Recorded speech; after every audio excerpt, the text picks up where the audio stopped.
ایک درخواست کروں گا طلباء سے، عوام الناس بھی ہے،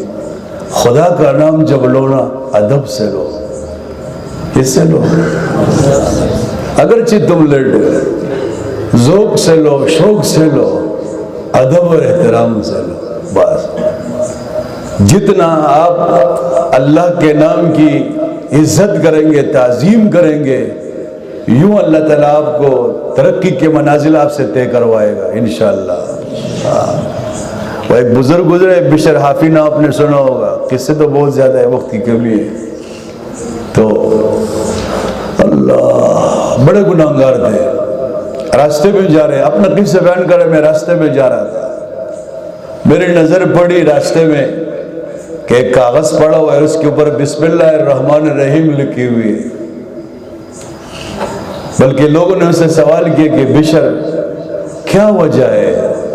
جیسے ہم پیغمبر صلی اللہ علیہ وسلم کا نام احترام سے لیتے ہیں، آپ کا نام کیوں احترام سے لیتے ہیں، کیا مسئلہ ہے؟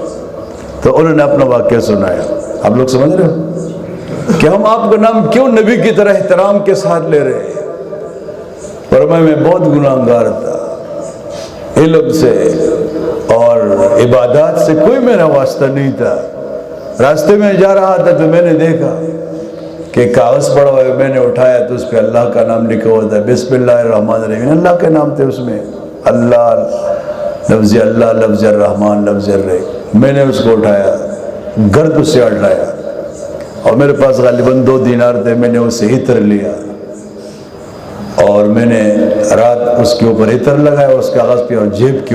جیب میں رکھ دیا۔ تو رات میں نے دیکھا کہ اللہ کی طرف سے آواز آ رہی ہے مجھے، کس کی طرف سے؟ اللہ فرمایا یا بشر طیبت اسمی طیبت اسمی لو طیبن اسمک فی الدنیا والآخرہ، اے میرے بشر تو نے میرے نام کو معطر کر دیا، اس پہ خوشبو لگائی، مجھے اپنی ذات کی قسم ہے کہ دنیا و آخرت میں تیرے نام کو بھی میں معطر کر کے رکھوں گا، لو طیبن اسمک فی الدنیا والآخرہ۔ اللہ، ایک اور بزرگ ہے منصور بن عمار، کیا نام ہے؟ نام بھی یاد رکھو، منصور بن عمار، اللہ ان کو بھی اس طرح جو ہے وہ کوئی پڑا ہوا کاغذ میں اللہ تعالیٰ کا نام تھا، گرد اٹھایا اپنے پاس رکھا، تو رات میں خواب میں کسی نے ان کو بتایا کہ اللہ تعالیٰ نے اس عمل کے ذریعے سے آپ کے اوپر علم کے دروازے کھول دیے،